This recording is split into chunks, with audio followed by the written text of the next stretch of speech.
Hi everybody, welcome back to Sandy. I'm going to show you how you can take some of this, turn it into some of this and save some money. Let's roll that intro, let's see how we get on.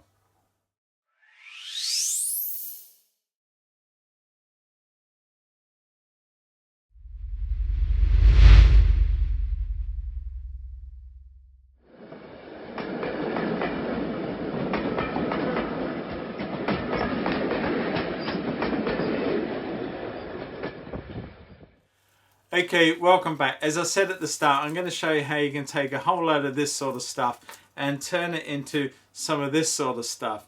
And the idea being that you can actually use what's on your doorstep to save some money and save buying other things. There's nothing wrong with this. You can go out and buy this. I've got some. I love it. It's great stuff. It's a great product. Now, I'm not knocking the people who make these sorts of things.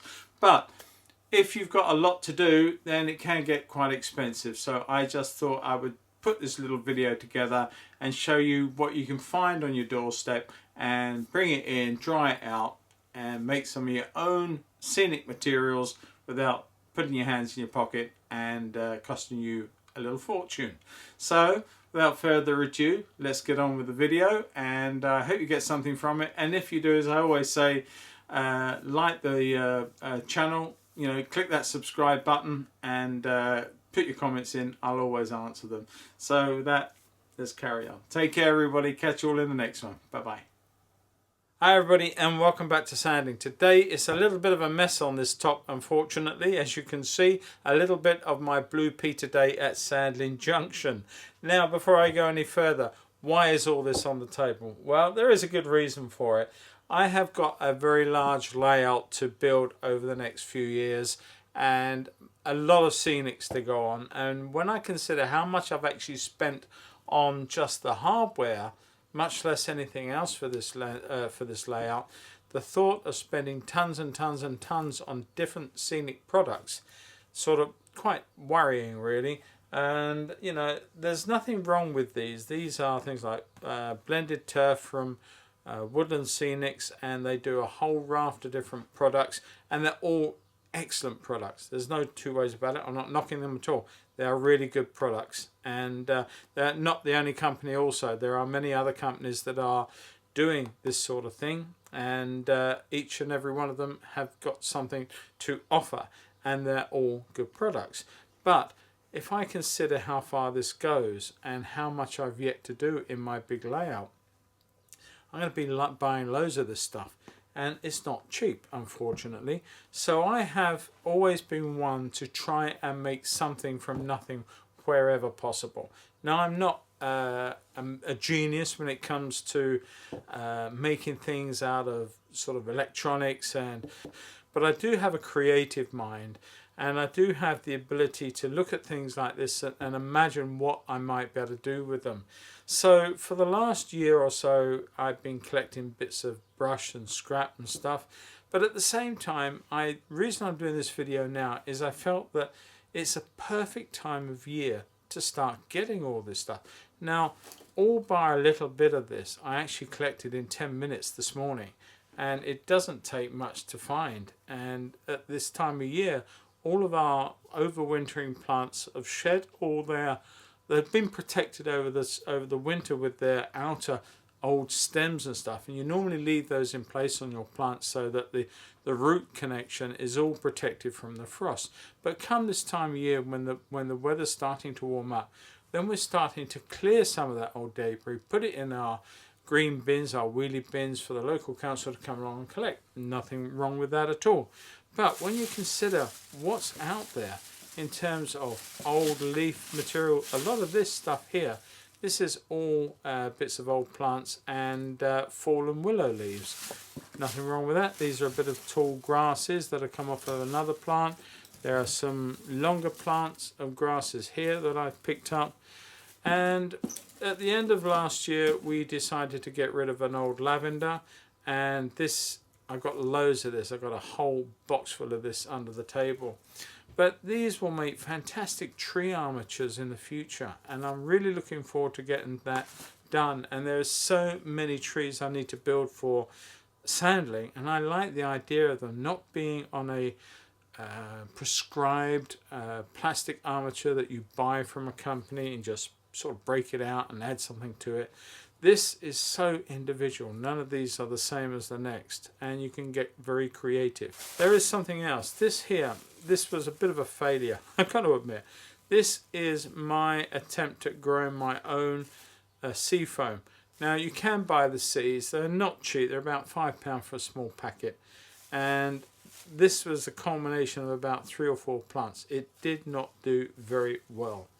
Unlike the commercially bought stuff, it's the one area I would sort of hazard and thought, is it worth doing?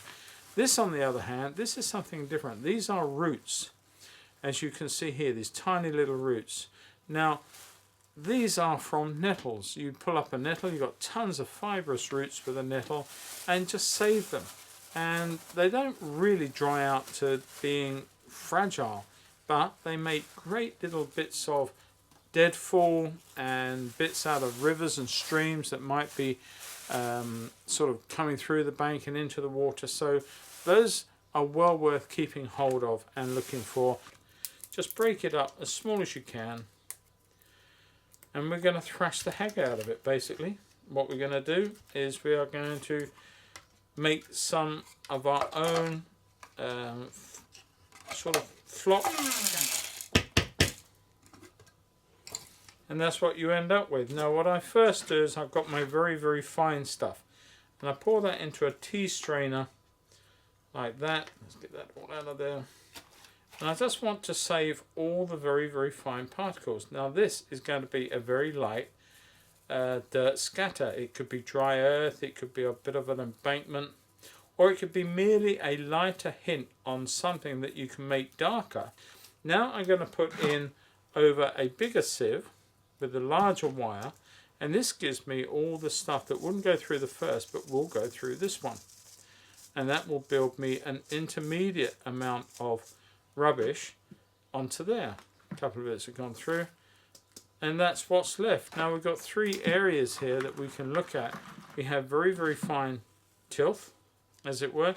We have an intermediate, which could be lovely leaf litter around the bottom of some of your trees. And this, I don't know, this is rather more coarse. It may or may not have purpose, but it's always worth keeping hold of. Right, let's just put some of this dried leaf matter into here. Not too much in there, or else it will stop the thing revolving round. Okay, let's break that up. Put the lid on. There you go, another bit of. Okay, now this has got a little bit of blend in it. This is a bit of a hybrid between the two.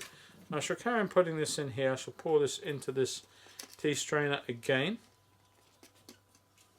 There we go. That's just, you can see how the dark is coming out into there.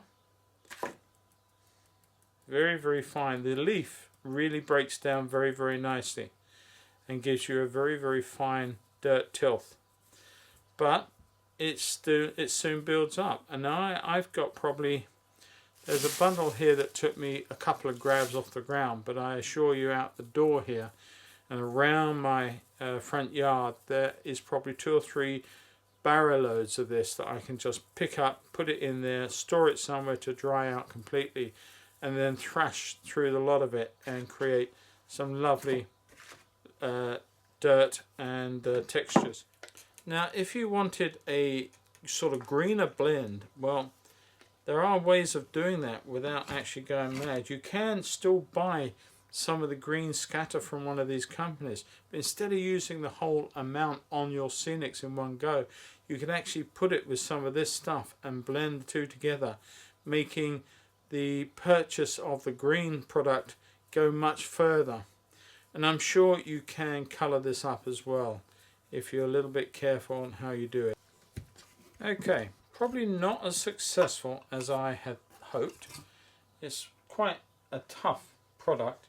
Let's just get rid of that. Let's just put it on here and let's just see if we get any nice pale very fine stuff that we can use. I'm sure there must be some in there.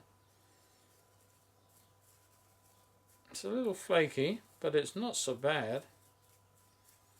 Dead grasses, stuff on fields, and even some of these, you know, could be you smash them up again, and or even sort of take a secondary sieve load of them.